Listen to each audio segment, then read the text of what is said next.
இரண்டும் கை கோர்த்து சேர்ந்தது இடையில். ஹலோ ஸ்வினாட்ஸ், welcome to the edit. So இந்த எடிட் ரொம்ப நாளாக போடணும்னு நினச்சிட்டே இருந்தேன். பட் என்னால் டெம்ப்ளேட் எடிட் பண்ணுறதுக்கு எப்படி எடிட் பண்ணுறதுன்னு யோசிச்சு தலைவலி வந்து கடைசி ஒரு வழியை எடிட் பண்ணி வச்சுட்டேன். அதனால தான் உங்களுக்கு வந்து இந்த வீடியோ போட்டிருக்கேன். ஸோ டெம்ப்ளேட் வந்துட்டு எல்லாருக்கும் ஈஸியாக கிடைக்கணுங்கிறக்காக நானே முடிஞ்ச அளவுக்கு எடிட் பண்ணிடுவேன். ஒவ்வொரு டெம்ப்ளேட்டும் என்னால் தனித்தனியாக போட முடியாது, புரிஞ்சுக்கோங்க. ஸோ ஃபர்ஸ்ட் வந்துட்டு இன்ஷாட்டில் போய்ட்டு கொலாஜ் செலக்ட் பண்ணிக்கோங்க. கொலாஜில் போய்ட்டு 3 இமேஜ் வந்து இந்த மாதிரி செலக்ட் பண்ணிக்கோங்க.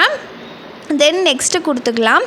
நெக்ஸ்ட்டு கொடுத்துட்டு நீங்கள் வந்து கேன்வாஸ் போய்ட்டு நம்ம எப்பவும் போல் 9:16 ரேஷியோ வச்சுக்கிறோம். ஸோ இமேஜ் வந்து நான் எப்படி சேஞ்ச் பண்ணுறது நான் சொல்கிறேன் பாருங்கள். ஸோ ஃபர்ஸ்ட்டு கேன்வாஸ் போய்க்கோங்க. கேன்வாஸில் 9:16 ரேஷியோ வச்சுட்டு பக்கத்துலேயே லே அவுட்டுன்னு ஒரு ஆப்ஷன் இருக்கும் பாருங்கள். லே அவுட் இருக்கா? ஸோ அதில் வந்து செகண்ட் ஒன் செலக்ட் பண்ணிங்கன்னா கரெக்டாக வந்துடும். ஸோ இமேஜ் சேஞ்ச் பண்ணணுன்னா அதை செலக்ட் பண்ணிவிட்டு இந்த மாதிரி ரொட்டேட் பண்ணிங்கன்னா ரொட்டேட் ஆயிரும். நீங்கள் க்ராப் பண்ணிக்கலாம், ஸ்வாப் பண்ணிக்கலாம், எது வேணாலும் ஸ்வாப்னால் 2 இமேஜும் எங்கே வேணாலும் சேஞ்ச் பண்ணிக்கலாம், அதுதான் ஸ்வாப்பு. ஸோ இப்போ வந்துட்டு சேவ் பண்ணிக்கோங்க. தென் ஃபோட்டோ போயிட்டு நான் வந்துட்டு இப்போ இந்த செலக்ட் பண்ணோம்ல இமேஜை, ஸோ அதை வந்துட்டு லைட்டாக எடிட் பண்ண போகிறேன். அதாவது லைட்டாக கலர் சேஞ்ச் பண்ண போகிறேன். பேக்ரவுண்ட் வந்து கலர் வந்து கொஞ்சம் லைட்டாக டிஃப்ரெண்ட்டாக இருக்கணுங்கிறக்காக. ஸோ ப்ரிவியூவில் பார்த்தீங்கன்னா என்னோடது கொஞ்சம் ஆரஞ்சு ஒரு மாதிரி டார்க் கலரில் இருக்கும். ஸோ உங்களுக்கு இதில் எது வேணுமோ அதை செலக்ட் பண்ணிவிட்டு மேலே வேல்யூ மட்டும் நான் குறைச்ச மாதிரி குறைச்சிட்டு ஸோ சேவ் பண்ணிக்கோங்க. தென் வீடியோ போயிட்டு இந்த பேக்ரவுண்ட் செட் பண்ணிவிட்டு அதுக்கப்புறம் நான் எப்படி இந்த க்ளவுட் ஷேப் எடிட் பண்ணுறது நான் சொல்கிறேன். இப்போ வந்துட்டு இமேஜ் செட் பண்ணிக்கோங்க. எஃபெக்ட்டுக்கு போயிட்டு ஸ்டைல் போயிட்டு பிளர் செட் பண்ணிக்கோங்க. பிளர் ஆப்ஷன் இருக்கும் பாருங்கள், செட் பண்ணி ஃபுல் வேல்யூ வச்சுக்கோங்க. இப்போ வந்துட்டு மீதி இல்லாமல் வந்துட்டு அடுத்தது அப்புறம் பார்த்துக்கலாம். இப்போ வந்து பேக் வந்துட்டு இதை டிராஃப்டில் சேவ் பண்ணி வச்சுக்கோங்க. பாருங்கள் டிராஃப்ட்னு இருக்குது. சேவ் பண்ணிவிட்டு ஃபோட்டோவுக்கு வந்துடுங்க. பிளாங்க் செலக்ட் பண்ணிக்கோங்க. பிளாங்க் செலக்ட் பண்ணிவிட்டு பேக்ரவுண்ட் வந்து பிளாக் கலர் வச்சுக்கோங்க. தென் பிப் ஆப்ஷன் போயிட்டு இமேஜ் வந்து செலக்ட் பண்ணிக்கலாம். இமேஜ் செலக்ட் பண்ணிவிட்டு நான் வந்துட்டு அந்த க்ளவுட் இமேஜ் வந்து நான் கொடுத்துட்றேன். ஸோ அது வந்து டவுன்லோட் பண்ணிக்கோங்க. மெட்டீரியல் லிங்க்னு இருக்கும். ஸோ இதுக்கு யூஸ் பண்ணுற ஃபாண்ட்டுமே நான் மெட்டீரியல் லிங்க்கில் கொடுத்துட்றேன். ஸோ உங்களுக்கு வந்து சென்டரில் வந்து டிரான்ஸ்பரண்ட்டாக இருக்கும்.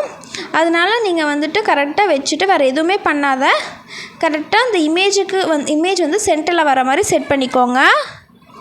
ஸோ இப்போ வந்துட்டு செட் பண்ணிட்டு இதை சேவ் பண்ணிக்கோங்க. ஸோ இதே மாதிரி 3 இமேஜ் வந்துட்டு நீங்கள் வந்து சேவ் பண்ணிக்கோங்க. சேவ் பண்ணிட்டு நம்ம ஆல்ரெடி டிராஃப்டில் போட்டிருக்கோம்ல அதை செலக்ட் பண்ணிக்கோங்க. பண்ணிவிட்டு மியூசிக், உங்களுக்கு மை மியூசிக் உங்கள்கிட்ட மியூசிக் இருந்ததுன்னா மை மியூசிக்கில் போய் ஆட் பண்ணிக்கோங்க. நான் வந்துட்டு வீடியோலேருந்து எக்ஸ்ட்ராக்ட் பண்ணுறங்காட்டி எக்ஸ்ட்ராக்ட் ஆடியோ ஃப்ரம் வீடியோ வந்து செலக்ட் பண்ணிக்கிறேன். பண்ணிவிட்டு நான் வந்துட்டு அந்த சாங் வந்து ஆட் பண்ணிக்கிறேன் டைரெக்டாக. ஆட் பண்ணதுக்கப்புறம் ஸோ நீங்கள் பார்த்தீங்கன்னாவே தெரியும், நான் சாங்ஸ் எல்லாம் ஆல்ரெடி சொல்லியிருப்பேன். இன்ஸ்டாகிராம், ஷேர்சாட், யூடியூப்பில் ஆல்ரெடி போட்டிருந்த சாங்ஸ்லேருந்து தான் டவுன்லோட் பண்ணி யூஸ் பண்ணுவேன். என்னோடய சாங்ஸ் நான் எடிட் பண்ணுறதெல்லாம் வேணும்னா என்னோடய இன்ஸ்டாகிராம் பேஜ் போய் ஃபாலோ பண்ணிக்கோங்க. ஸோ இப்போ சாங்குக்கு ஏற்ற மாதிரி நான் இமேஜையும் ஃபுல்லாக ட்ராக் பண்ணிட்டேன். தென் எஃபெக்ட்டுக்கு வந்துட்டு பிளர் ஆப்ஷன், ஸோ அதையும் வந்துட்டு நான் ஃபுல்லாக வந்துட்டு செட் பண்ணிக்கிறேன். ஸோ நீங்கள் வந்துட்டு தனியாக இமேஜ் வந்துட்டு இது பண்ணாமல் நீங்கள் வந்து டைரெக்டாக ஃபில்டரில் வந்து கூட நீங்கள் வந்து எடிட் பண்ணிக்கலாம். ஸோ அது உங்கள் இஷ்டம் தான், நான் அதுக்காக காமிச்சேன். இப்போ பிளர் ஆப்ஷனும் எண்டு வரல கொடுத்துட்டு இப்போ பார்த்தீங்கன்னா இப்போ நம்ம சேவ் பண்ண 3 இமேஜ் இருக்குல்ல, ஸோ அதை வந்து நம்ம ஆட் பண்ண போகிறோம். பிப் ஆப்ஷன் போயிட்டு ஃபஸ்ட்டு இந்த மாதிரி வச்சுட்டு க்ரோமா ஆப்ஷன் போயிட்டு சர்க்கிளை வந்து க்ரீன் கலரில் கொண்டு வந்து வச்சுட்டு ஸ்ட்ரென்த் வந்து ஃபுல்லாக இன்க்ரீஸ் பண்ணிடுங்க. அதே மாதிரி ஷேடோ உங்கள் இமேஜில் க்ரீன் கலர் இல்லாத மாதிரி பார்த்துக்கோங்க. இல்லைன்னா அந்த க்ரீன் கலரும் சேர்ந்து இதை ஃபேட் ஆகிறப்போ இமேஜ் நல்லா இருக்காது. ஸோ அதுக்காக சொன்னேன். இப்போ அந்த இமேஜையே நான் 2 டைம் காப்பி பண்ணிவிட்டேன். இந்த மாதிரி மூவ் பண்ணி நான் கரெக்டாக வச்சுக்கோங்க. நான் மூவ் பண்ணி வச்சுருக்க மாதிரி வச்சுட்டு 3ஐயும் வந்துட்டு வீடியோ எண்ட் வர மாதிரி கொடுத்துக்கோங்க. கொடுத்ததுக்கப்புறம் நம்ம இமேஜ் வந்துட்டு அடுத்தடுத்து இருக்குல்ல, ஸோ அது போயிட்டு ரீப்ளேஸ்னு ஒரு ஆப்ஷன் இருக்கும். ஸோ அதை செலக்ட் பண்ணிவிட்டு நெக்ஸ்ட் இமேஜ் வந்து செலக்ட் பண்ணிக்கோங்க. தென் க்ரோமா ஆப்ஷன், ஸோ அதே மாதிரி தான் க்ரோமா செலக்ட் பண்ணிவிட்டு இந்த சர்க்கிளை க்ரீனில் வச்சுட்டு ஸ்ட்ரென்த் வந்து ஃபுல்லாக இன்க்ரீஸ் பண்ணிடுங்க. ஸ்ட்ரென்த்து ஷேடோ ரெண்டுமே இதே மாதிரி அடுத்ததுக்கும் யூஸ் பண்ணிக்கோங்க. இப்போ வந்து 3 இமேஜும் செட் பண்ணியாச்சு. இப்போ அனிமேஷன் போயிட்டு இப்போ வந்து சென்டரில் இருக்கிறதுக்கு வந்து நான் என்ன யூஸ் பண்ணியிருக்கேன்னா மூவ் ரைட்டுன்னு ஒரு ஆப்ஷன் இருக்கும். ரைட் சைடு வர மாதிரி இருக்குது பாருங்கள். ஸோ இதுதான் யூஸ் பண்ணியிருப்பேன். Sorry, left. மேலே இருக்கிறதுக்கும் லாஸ்ட்டில் இருக்கிறதுக்கும் right. So left side move ஆகிறதுங்காட்டி இந்த லெஃப்ட் யூஸ் பண்ணிக்கோங்க. Slight left. இதே நான் வந்துட்டு அனிமேஷன் டைமிங் வந்து 2 செகண்ட்ஸ் வச்சுருக்கேன். ஸோ உங்களுக்கு எவ்வளோ செகண்ட்ஸ் வேணுமோ அவ்வளோ செகண்ட்ஸ் நீங்கள் வந்து செட் பண்ணி வச்சுக்கோங்க. ஸோ இதே தான். இது பார்த்திங்கன்னா சொன்ன மாதிரி நம்ம ரைட் சைடு மூவ் பண்ணுறங்காட்டி மூவ் ரைட் கொடுத்துருக்கேன். இதே மாதிரி மேலே இருக்கிறதுக்கும் பண்ணிட்டிங்கன்னா உங்களுக்கு இந்த மாதிரி வந்துடும். ஸோ இப்போ வந்துட்டு நம்ம வந்து இதெல்லாம் செட் பண்ணிட்டோம். இனி டெக்ஸ்ட்டு தான் செட் பண்ண போகிறோம். ஃபஸ்ட்டு வந்துட்டு டெக்ஸ்ட் வந்து நான் டைப் பண்ணிக்கிறேன். நீங்கள் கூகுள் வந்து காப்பி பண்ணுறேன்னா பண்ணிக்கோங்க. நெக்ஸ்ட்டு ஃபாண்ட் கலர் பார்த்திங்கன்னா ஒயிட் யூஸ் பண்ணியிருக்கேன். பார்டர் வந்து கொடுக்கல. க்ளோ ஆப்ஷன் வந்துட்டு நான் ஒயிட் சேஞ்ச் பண்ணியிருப்பேன். ஸோ ஃபாண்ட் வந்து இது தான். இந்த ஃபாண்ட்டோட லிங்க்கு நான் மெட்டீரியல் லிங்க்கில் கொடுத்துட்றேன், டவுன்லோட் பண்ணிக்கோங்க. தென் இது வந்துட்டு நீங்கள் எங்கே வைக்கிறீங்களோ மேலே வைக்கணும். ஸோ அது கரெக்டாக செட் பண்ண போகிறோம். இப்போ வந்துட்டு ஃபாண்ட்டை சின்னது பண்ணிட்டு க்ளோ ஆப்ஷனில் வந்துட்டு ஒயிட் கலர் வச்சு நான் பிளாக்கில் வச்சுருந்தேன் ஃபஸ்ட்டு போன எடிட்டில், அதனால் நான் சேஞ்ச் பண்ணிக்கிறேன். இப்போ இந்த மாதிரி சேஞ்ச் பண்ணிவிட்டு நான் க்ளோ ஆப்ஷன் வந்து கொஞ்சம் குறைச்சிக்கிறேன்.